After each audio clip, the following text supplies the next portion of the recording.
E enquanto a nossa equipe está ali conversando com os visitantes, quero te convidar já a ir aí abrindo a sua Bíblia na carta de Paulo aos Coríntios, a segunda carta dele, capítulo 4, texto base para aquilo que a gente vai estar refletindo nessa noite. Então abra aí a sua Bíblia. Eu estou usando a versão NVI, vai ser projetado aqui também, para você que não tem Bíblia.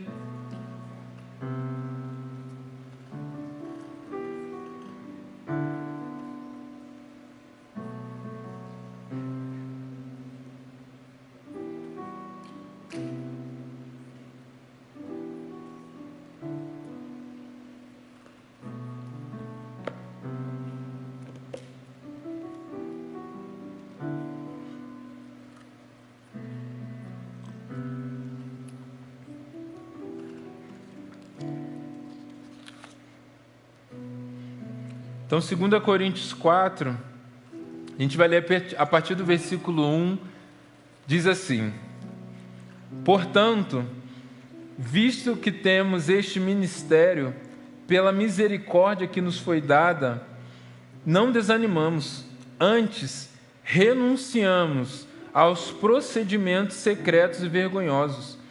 Não usamos de engano, nem torcemos a palavra de Deus. Ao contrário, mediante a clara exposição da verdade, recomendamo-nos a consciência de todos diante de Deus. Mas se o nosso evangelho está encoberto, para os que estão perecendo é que está encoberto. O Deus desta era cegou o entendimento dos descrentes, para que não vejam a luz do evangelho da glória de Cristo, que é a imagem de Deus. Mas não pregamos a nós mesmos, mas a Cristo Jesus, o Senhor, e a nós como escravo de vocês por causa de Jesus. Pois Deus que disse, das trevas resplandece a luz, Ele mesmo brilhou em nossos corações para iluminação do conhecimento da glória de Deus na face de Cristo.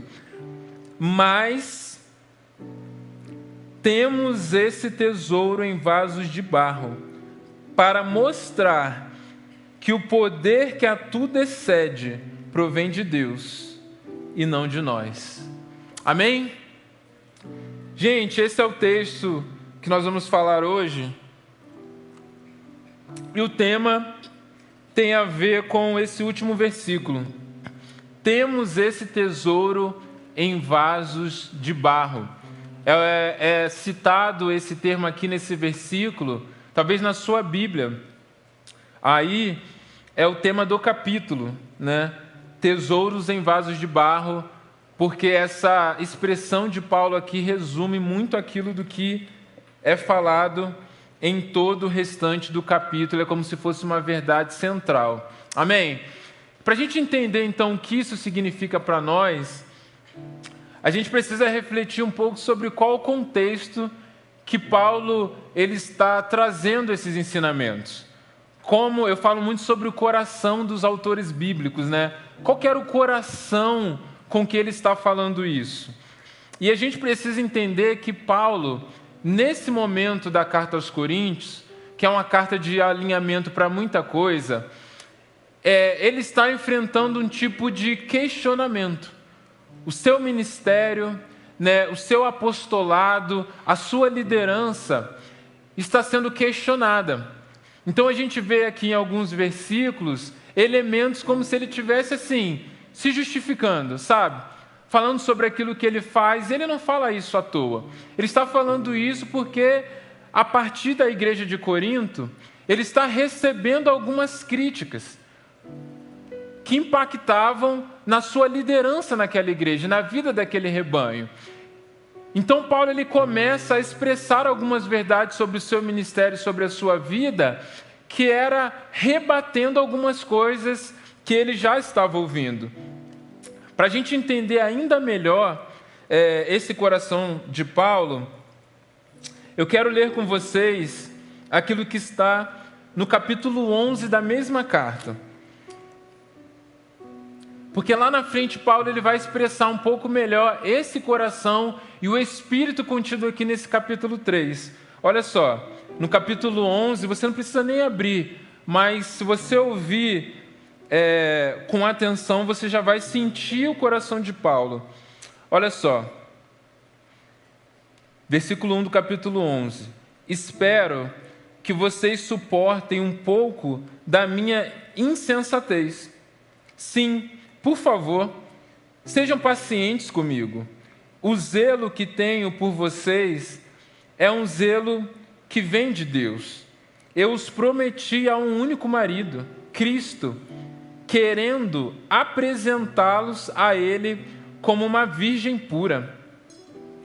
O que receio e quero evitar é que, assim como a serpente enganou Eva com astúcia, a mente de vocês seja corrompida e se desvie da sua sincera e pura devoção a Cristo. Pois se alguém tem pregado a vocês um Jesus que não é aquele que pregamos, ou se vocês acolhem um espírito diferente do que acolheram, ou um evangelho diferente do que aceitaram, vocês o toleram com facilidade. Todavia, não me julgo nem um pouco inferior a esses superapóstolos. Eu posso não ser um orador eloquente, contudo, tenho conhecimento. De fato, já manifestamos isso a vocês em todo tipo de situação. Versículo 13, ele ainda continua: pois tais homens são falsos apóstolos, obreiros enganosos, fingindo-se apóstolos de Cristo.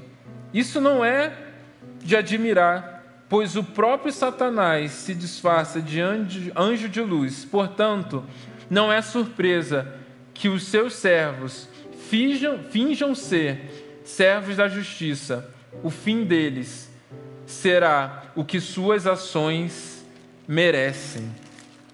Então dá para entender aqui muito bem o coração de Paulo. É por isso que ele cita no versículo, a gente entendeu, olha, mas se o nosso evangelho está encoberto, para os que estão perecendo é que estão encobertos. Então o que Paulo está dizendo aqui? A igreja de Corinto estava vivendo influências externas. Outros líderes, outras pessoas estavam chegando até aquela igreja, se apresentando como apóstolos de Cristo e enganando o povo, exercendo uma influência sobre o rebanho e acrescentando princípios terrenos ao evangelho da salvação. Só que essas pessoas, elas eram pessoas que, na sua fala, na sua oratória, no seu poder de persuasão, eles eram influentes, eles eram capazes, homens inteligentes. E por isso a igreja de Corinto se sentiu o quê? Atraída por ensinamentos que eram diferentes daqueles ensinamentos de Paulo. E porque, do lado de fora, esteticamente, eles tinham uma boa apresentação, uma boa eloquência, e demonstravam uma vida superior aos demais, uma vida de um status maior do que aquele de Paulo, as pessoas começavam a olhar para Paulo, que era o cara sofredor, o cara que estava numa situação difícil, e pensava assim, cara, será que não está faltando alguma coisa na pregação de Paulo? Será que Paulo não está escondendo alguma coisa? Será poxa, Paulo, ele prega esse evangelho, mas ele sofre tanto. Quando ele vem aqui, a maneira dele de pregar, de ensinar, é tão abaixo. Mas aí vem esses homens aqui e trazem umas verdades que jogam a gente para cima. Sabe, eles trazem um evangelho novo, parece diferente, uma coisa mais moderna. Sabe, uma vida tão diferenciada. Será que esses homens não são mais abençoados do que Paulo? E que Paulo que está errado? Será que esse evangelho de Paulo não é um evangelho encoberto, no sentido que está faltando, que tem coisa ainda escondida, porque ele não recebeu toda essa revelação? E aí o que Paulo está falando? Paulo está falando, olha, se o evangelho está encoberto, o problema não está no semeador, não foi isso que a gente aprendeu aqui no sábado passado? E o problema não está na semente. Então não tem nada de errado com o evangelho. Isso eu posso garantir a vocês.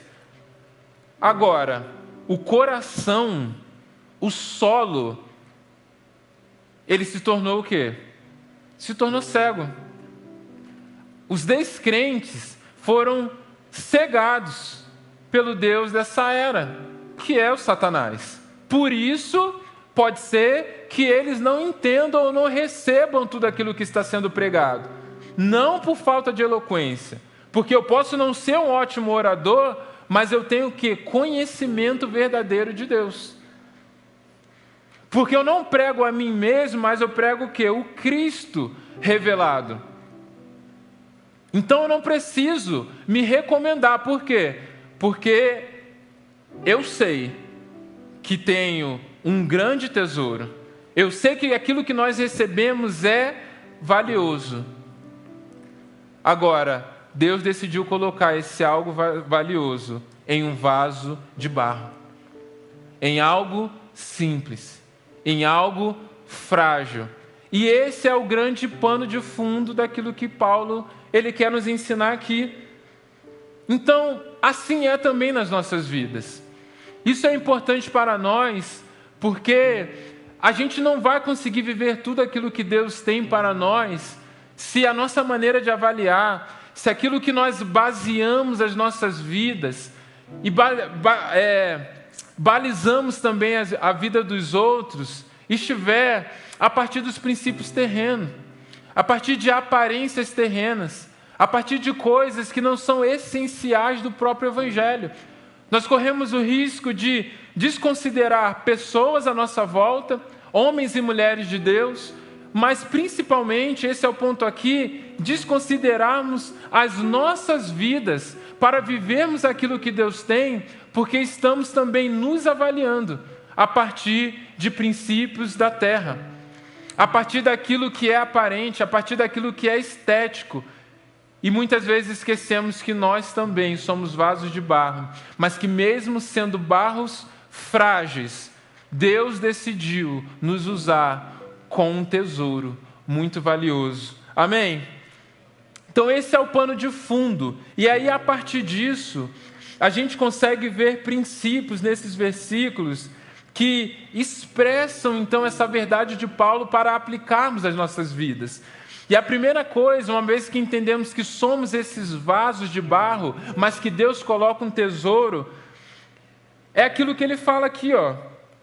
Portanto, visto que temos este ministério pela misericórdia. Gente, o ministério que Deus entregou à minha vida, o ministério que Deus tem para a sua vida, em você e através de você, é pela misericórdia. Sabe? E quem vive essa vida ministerial sabe que, de fato, parece que é dia a dia, semana a semana, a gente vê Deus fazendo grandes coisas, mas quando a gente para, a gente fala assim, gente, é muita misericórdia de Deus. Eu posso usar o exemplo, por exemplo, de quem recebe célula na sua casa. Quem é anfitrião, lidera a célula. Gente, parece que chegou o dia da célula, tudo coopera para dar errado, é ou não é? É problema no trabalho, é alguém da família que ficou doente, é o trânsito que está apertado, o sinaleiro lá fica endemoniado, toda vez que você vai passar está no vermelho, alguma coisa acontece, você não chegar a tempo em casa para dar alguma coisa errada, né? E aí naquele dia, depois o pessoal chega, aí você está lá bonitinho arrumado para receber a célula. Você está pensando assim, quem vê o close, quem vê a foto no final da célula, todo mundo rindo, né? Não vê o corre que foi para fazer acontecer. Mas aí quando você para e você vê aquilo que Deus fez, o quebrantamento, a edificação, todo mundo ali em unidade, a comunhão, as amizades que são construídas ali, aí você para e fala assim, Jesus, é muita misericórdia. Essa é a forma de Deus. Deus não nos escolhe porque aos olhos humanos somos muito especiais. Deus nos escolhe porque Ele enxergou a nossa miséria e colocou o seu coração. E porque Ele nos amou na nossa miséria, a nossa miséria foi redimida. E agora Ele olha para nós, entendendo que somos sim, diante da glória dEle, diante da santidade dEle, seres miseráveis, mas que nos preparou para que na sua graça possamos receber aquilo que Ele tem e manifestar a partir de nós aquilo que Ele nos deu. E Paulo está expressando isso porque ele sabia quem ele era. Ele sabia quem ele foi. E talvez aquela igreja estava recebendo aquela carta, juntando a liderança ali. Vamos ler agora a carta de Paulo. Vamos ver como que ele vai provar que ele é esse apóstolo escolhido do Senhor. Vamos ver agora como que Paulo vai mandar o currículo dele para mostrar que ele é esse homem mesmo aí, esse líder da igreja, como esses outros que estão chegando aqui. E ao invés de mostrar as suas credenciais, ao invés de falar sobre as suas forças, sobre o seu grande potencial, Paulo está falando para esses homens: olha, temos esse ministério pela misericórdia. Deus nos escolheu a partir da misericórdia dEle, porque nós somos apenas vasos, nós somos frágeis, mas o grande amor de Deus, o coração que Ele colocou na nossa miséria, nos garante que somos verdadeiros para exercer esse ministério. Paulo já tinha alinhado essa igreja de Coríntios uma vez sobre isso, e eles precisavam de muito alinhamento, porque assim, a igreja de Corinto é aquela igreja assim, avivada, né? Cara, dons espirituais rolando, é profecia, é misturada com profetada também, né? E Paulo vem assim, desde a primeira carta, alinhando o coração deles, porque eles eram muito abertos. E o engano muitas vezes na vida deles é porque eles eram tão abertos ao novo, ao sobrenatural, que às vezes eles ficavam até meio místicos. E isso facilitava que falsas doutrinas entrassem no meio deles. Então eles tinham uma coisa boa, um coração aberto ao que Deus tem, ao sobrenatural. Mas aí o pastor é aquele que vai, conduzindo o rebanho na verdade. E aí a gente vê em 1 Coríntios que Paulo fala sobre essa característica da escolha de Deus. Que diz assim, 1 Coríntios 1, 27 a 31.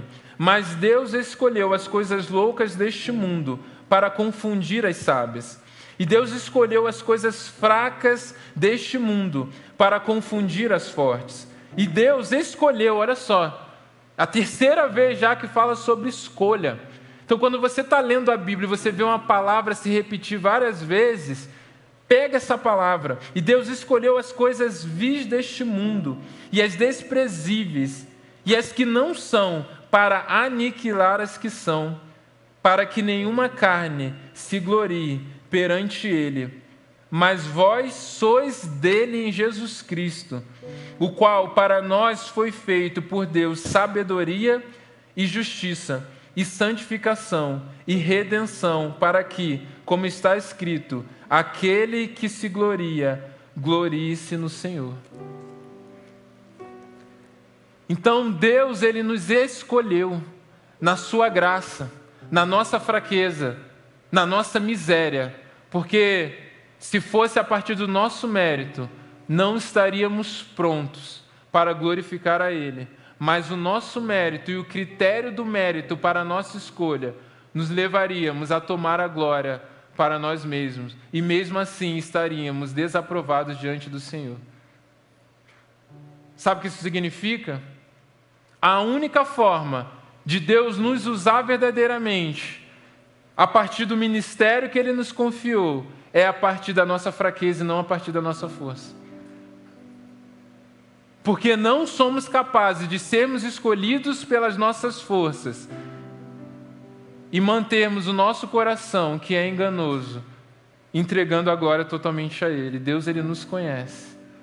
Mas a partir da nossa fraqueza, Ele nos constrange e nos torna um testemunho vivo de quem Ele é.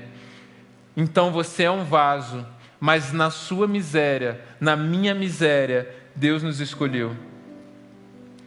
E ele continua: antes, renunciamos aos procedimentos secretos e vergonhosos, não usamos de engano, nem torcemos a palavra de Deus. Então ele está falando assim, somos frágeis, somos fracos, é pela misericórdia, e a gente não vai enfeitar. É isso e é isso. É isso, e a gente ainda fala que é assim. Não é que nós somos fracos, mas a gente tenta parecer forte. Não é que o evangelho que nós estamos ensinando é esse evangelho da graça da nova aliança, entende? Mas nós vamos tentar maquiar esse evangelho para parecer mais agradável. Não, nós somos assim, nós temos essa boa notícia do evangelho e nós temos prazer em expor as nossas vidas e a palavra que nós recebemos do nosso Senhor Jesus com clareza, com verdade. Porque não temos outro objetivo secundário, nós renunciamos esses procedimentos secretos. Nós renunciamos essas estratégias humanas de influência. Nós expomos a verdade como ela é, porque cremos no efeito dessa verdade. É isso que Paulo está falando. E o que é que Paulo sofreu no início? A gente pode olhar a vida de Paulo, um assassino de cristãos, um assassino e perseguidor da igreja, e talvez o maior desafio de Paulo tenha sido o quê? A aparência, o que ele parecia ser. O fato das pessoas olharem para ele, e ele era alguém conhecido, e agora ele é um filho de Deus, agora ele é um apóstolo. E aí quando a gente vê situações, imagine aqui eu estou conjecturando, a Bíblia não relata algo exatamente nesse sentido, mas cara, possivelmente tinham nas igrejas lá alguém que, por exemplo, perdeu o pai a partir da perseguição do Paulo. Então meu pai foi morto por causa da perseguição de Paulo, mas agora Paulo é meu pastor. Você consegue entender essa realidade totalmente possível no contexto da igreja que está iniciando? Então, a imagem, a aparência era algo muito difícil. Por quê? Porque ele teve encontro, ele foi transformado, mas ele tinha ainda um rótulo diante dos olhares das pessoas. É óbvio, Paulo, ele não foi assim, eu sou perseguidor, eu entreguei agora a minha vida a Jesus, agora eu saio pregando. Não. Se você ler direitinho o livro de Atos, você vai ver que Paulo, ele entregou a vida dele a Jesus, ele teve encontro, ele caminhou sobre a liderança da igreja, ele recebeu o chamado do Senhor, e quando ele foi viajar, ele se ajoelhou, impuseram as mãos sobre eles e ele foi enviado. Então ele passou pelo processo de ter um caráter ali, testado e aprovado antes dele sair viajando. Então os líderes da igreja viram o fruto de transformação na vida de Paulo. Mas óbvio, nem todos tinham acesso a esse nível de relacionamento para olhar para aquela figura perseguidora e ver nele todos os frutos de justiça que Cristo tinha produzido. Então tinha esse cenário. E nas nossas vidas também é assim. Talvez você tenha sofrido de rótulos já na sua caminhada. Dentro de casa, palavras, você teve um comportamento, passou uma fase difícil, isso ficou marcado. Talvez por causa do seu histórico de passado, algum vício, algo que você passou, e é difícil vencer esses rótulos. E Paulo vivia uma vida que tudo demonstrava que ele venceu esses rótulos. Mas os rótulos não são o único perigo da nossa caminhada quando falamos de aparência. Porque os rótulos, eles vêm do lado de fora para dentro. Os rótulos são as roupas que as pessoas nos colocam para parecermos para as pessoas pior do que aquilo que verdadeiramente somos para Deus. Isso é aquilo que nós chamamos de rótulo quando falamos de maneira pejorativa. Agora, a grande tentação de Paulo nesse momento eram os disfarces. Que é, eu venci os rótulos, mas agora eu sou crente. Agora eu sou um homem de Deus. Agora eu sou um líder espiritual. Agora eu já estou mais arrumadinho.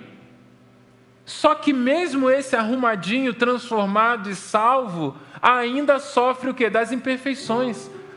Ainda sofre das tentações. Ainda erra em princípios elementares da fé.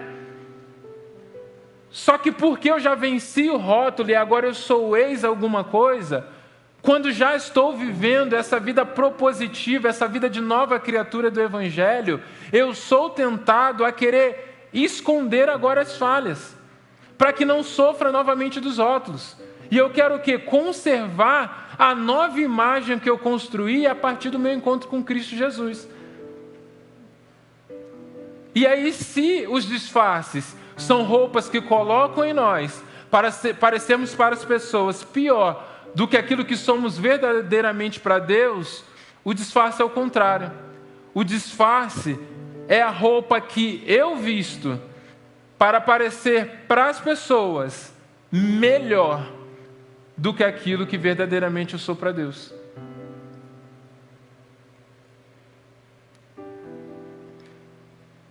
Mas qual é o problema disso? O problema é que a vida espiritual não considera as aparências. O problema é que o lugar de aparência é um lugar estéril. Não tem vida. É como a figueira estéril que Deus falou, morra. Que Jesus expressou de maneira natural a realidade já daquela figueira. Que era a vida de muitos no contexto de Cristo. Agora, a autoridade verdadeira, ela nasce no solo da autenticidade. É quando sabemos das nossas fraquezas, sabemos das nossas imperfeições, sabemos que temos lutas, mas nós vivemos uma vida autêntica, onde nos arrependemos, onde buscamos transformação, mas não usamos de estratégias humanas para parecermos melhor do que aquilo que somos. Paulo estava bem resolvido. Paulo está falando, eu não tenho problema de ser um vaso de barro, sabe? E eu não vou passar nenhum brilhinho de ouro aqui para parecer melhor do que o que eu sou, não. Sou esse vaso de barro, mas reconheço que na misericórdia dele, Deus me alcançou e eu preciso ser alguém autêntico. Porque na minha autenticidade, eu não me sinto superior a estes superapóstolos. Então, a autenticidade é uma outra característica de quem sabe que é vaso, mas sabe também que Deus, Ele nos deu um grande tesouro. E aí, a gente começa a ver que Paulo ele começa a falar sobre um contraste. E a gente vê, cara, vaso com tesouro. Há um contraste, como nós falamos no primeiro capítulo. Mas a gente entende que o contraste daquilo que somos em relação àquilo que Deus nos colocou é o que gera a glória de Deus, é o que produz essa glória de Deus. Olha só o que ele continua falando. Vou retomar o versículo 7, vou continuar nos posteriores. Mas temos esse tesouro em vasos de barro, para mostrar que o poder que a tudo excede provém de Deus e não de nós. De todos os lados somos pressionados, mas não desanimados. Ser pressionado comunica o que é para nós? Nós somos vasos. Agora, o não desanimar quando está sendo pressionado comunica o quê? Temos um tesouro. E ele continua: ficamos perplexos, mas não desesperados. Então, no primeiro, ele está falando sobre a pressão, sobre essa perseguição, sobre estar, muitas vezes, num espaço apertado. Mas o que está acontecendo do lado de fora não muda, ele não desanima do lado de dentro. E aí a perplexidade é aquela surpresa, é assim, e agora? O que eu faço diante dessa situação? É aquele diagnóstico que você não está esperando. Mas ele fala: eu fico perplexo porque eu sou vaso, mas eu não me desespero, porque há um tesouro dentro de mim, é essa verdade do Evangelho. Nós somos perseguidos. As pessoas, aqueles que estão à nossa volta, nos perseguem, tentam nos prejudicar. Há pessoas que a gente conta, elas nos abandonam, mas não abandonados. Por quê? Porque mesmo que as pessoas, elas podem nos perseguir, mas Deus é conosco todo o tempo. Eu não duvido, e esse é o meu tesouro. Abatidos, mas não destruídos. Sabe aquela luta de boxe? Quando o cara está abatido, knockdown, cai e volta tonto, e aí começa lá a contar. Paulo reconhece: a minha caminhada ministerial, muitas vezes eu fui abatido, mas eu jamais fui destruído. Eu jamais fui impedido de prosseguir. Então, esse é o quê? O nosso tesouro. Então, passar por perseguição, passar por período de abatimento, passar por pressões da vida, faz parte da vida do vaso. Isso revela quem nós somos. E Deus não prometeu algo diferente a nós. Jesus falou: olha, no mundo vocês terão aflições. Então Deus, ele reconhece que a igreja dele estaria presente no mundo com as suas aflições. E não tem sala VIP para crente no mundo. É com as lutas igual a todo mundo. Agora, Deus colocou do lado de dentro um tesouro, de forma que do lado de fora passamos pelas mesmas coisas, mas aquilo que reage do lado de dentro é totalmente diferente. Porque a esperança daqueles que creem em Jesus Cristo e receberam a palavra do Evangelho nos torna fortes para prevalecer diante de tudo aquilo que vem do lado de fora. Então a nossa pergunta, aquilo que nós temos que fazer diante das tentações, diante das nossas limitações humanas, da nossa falta de talentos naturais. Às vezes Deus espera algo de nós, um serviço, um ministério, uma vocação, e nós nos sentimos incapazes, não conseguimos resolver os problemas, não conseguimos liderar como queríamos, não conseguimos nos comunicar como gostaríamos, nos falta a habilidade por causa das nossas limitações. Ainda tem as situações que nós passamos e que nos atingem emocionalmente também, os históricos familiares. Nada disso comunica que Deus não tenha projetos, sonhos e conta conosco na nossa obra. Agora, a convicção e a evidência de que estamos vivendo esse grande ministério é como nos posicionamos, como reagimos a todas essas coisas e a todas essas limitações. Essa é a grande questão. A grande questão para nós que nos limita é que nós tomamos parte dessa verdade. Qual é a parte dessa verdade? Somos um vaso de barro. Isso é o que todo mundo sabe. Somos vasos de barro. Se eu parar para perguntar a qualquer um aqui, conta uma história difícil na sua vida, você vai ter. exemplos parecidos com o de Paulo ou totalmente diferentes, mas eu sei que cada um aqui tem alguma história triste, uma história difícil, luta. Quando você vai contar o testemunho, que você fala, não, mas aí na pandemia, é ou não é?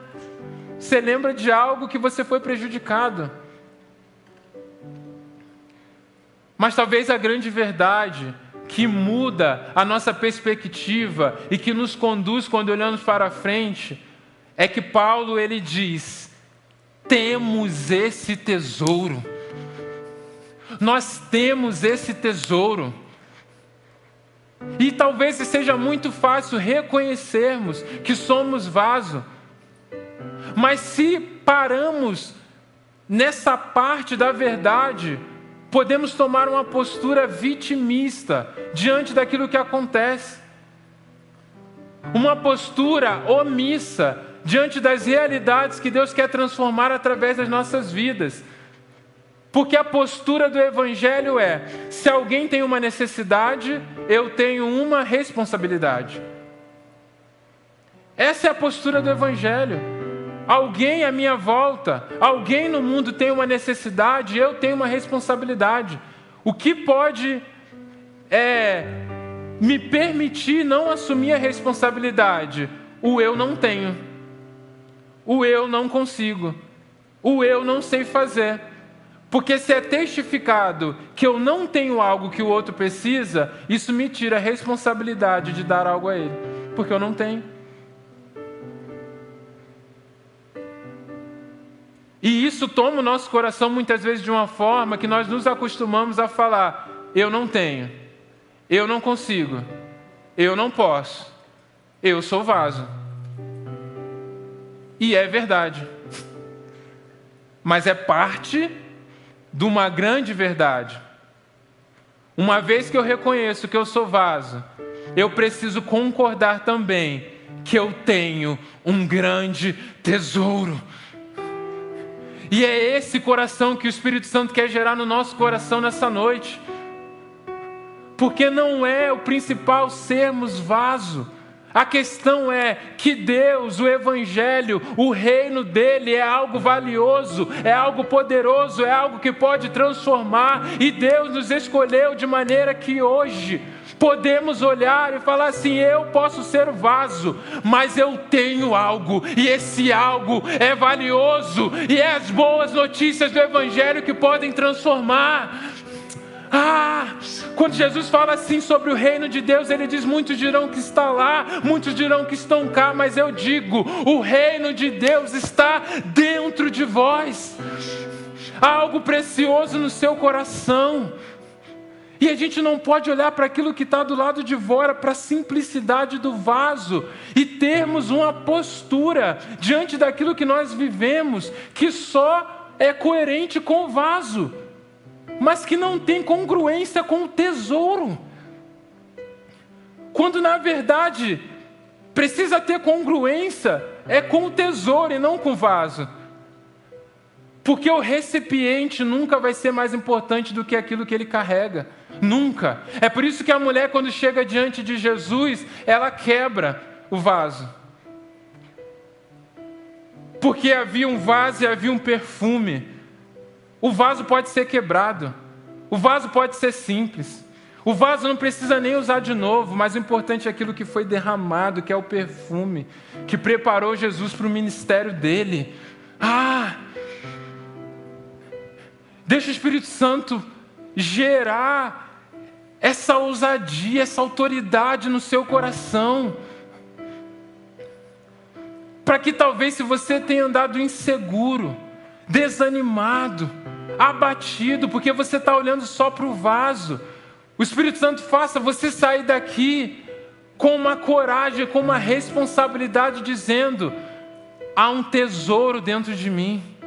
Há uma mensagem do Evangelho, há um ministério de uma nova aliança, há um ministério da reconciliação, que Paulo vai falar no capítulo 5, que não é porque eu sou vaso, mas é porque eu sou um intermediário, eu sou um embaixador. A mensagem não é minha, mas é através da minha vida que a mensagem chega àqueles que precisam. É através do meu testemunho que pessoas recebem uma revelação dessa glória de Deus. Porque ele termina depois, no capítulo 16, essa pequena e passageira aflição produzirá um peso de glória muito maior e eterno. Se eu paro e fico olhando para o meu passado, para as minhas histórias, para as rachaduras que foram causadas, que são as minhas cicatrizes de vida, sabe o que eu faço? Eu torno a glória passageira e eu torno as aflições e as provações algo eterno. Quem vive a partir do que foi, do que passou, e não consegue ressignificar o seu coração para entender aquilo que Deus tem à frente, as aflições, as dores, elas vão se repetir.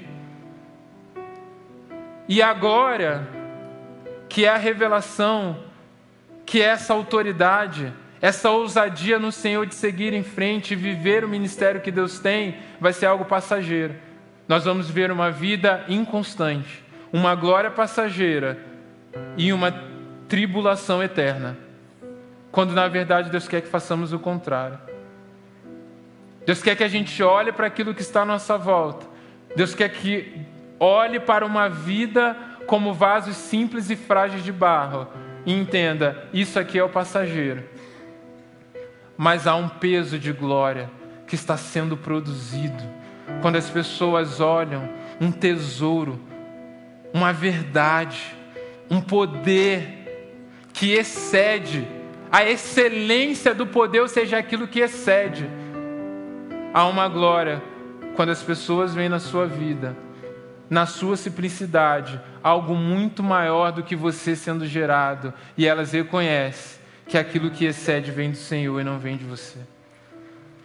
É isso que Deus está nos chamando, é isso que Deus quer fazer, porque nós estamos acostumados muitas vezes com mensagens de triunfo, mensagens de vitória sobre todas as coisas, e que Deus tem triunfo sim para nós. Deus tem muita vitória para nós, e no principal já temos uma vitória garantida em Cristo Jesus. Mas essa mensagem, Deus já tem ministrado isso ao meu coração já há algumas semanas, me faz ressignificar aquilo que é triunfar. Porque uma vida realmente vitoriosa, uma vida triunfante, é essa vida que se permite ser conduzida pelo caminho do Senhor, para viver seja o que for que Deus tem. É aqueles que entendem diante de qualquer realidade, aprenderam a reagir, a fazer aquilo que precisa ser feito. Por amor e principalmente por confiança a Cristo. E é essa realidade, essa autoridade, essa ousadia que Deus quer colocar no seu coração aqui nesse lugar. Então feche os seus olhos nesse tempo. Feche os seus olhos. Enquanto o ministério de louvor vem à frente, seja sincero. Seja autêntico diante do Senhor. Você tem vivido, reagido nas situações da vida, diante do ministério, diante daquilo que Deus espera de você, a sua reação se parece mais com o vaso ou com o tesouro? O que tem conduzido a sua vida? É o fato de você ser um vaso, ou é um fato de você ser um vaso, mas que tem um tesouro? Porque se diante dessas realidades, a gente tem sido tomado de desânimo, de murmuração, é porque eu estou olhando só para o vaso. Agora, quando eu estou olhando para o tesouro, eu posso até lamentar. Que a murmuração é quando eu questiono Deus. É quando eu demonstro a falta de confiança em Deus, por causa da realidade que eu estou vivendo. Mas diante da realidade difícil, a gente lamenta.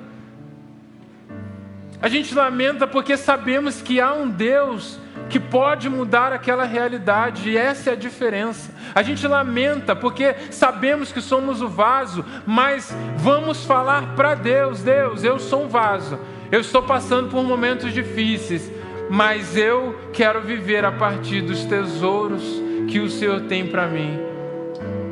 Porque eu entendi que não é sobre o vaso, é sobre um tesouro em vasos. E eu quero orar pela sua vida. Se você é esse vaso que a partir de hoje quer viver a partir do tesouro e não a partir da simplicidade do vaso, saia do seu lugar, se coloque diante de Deus no altar.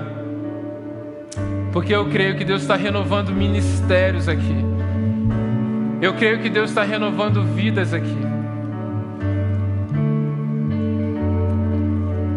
De pessoas que têm se sentido rebaixadas, desanimadas, incapazes, despreparadas.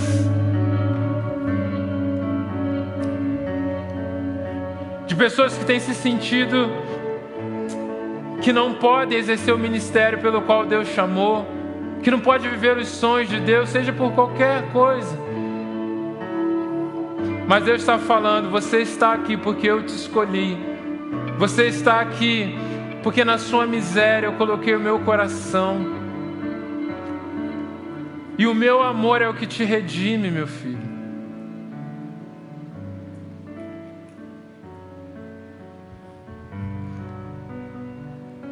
Seja verdadeiro diante do Senhor. Não tenha medo. Diante do altar dele, permita-se ser quebrado. Coloque para ele quais são as suas limitações. É um pecado? É algum medo? É alguma insegurança? Deixa ele ministrar o seu coração. E se você quiser orar, saia do seu lugar e venha até o altar.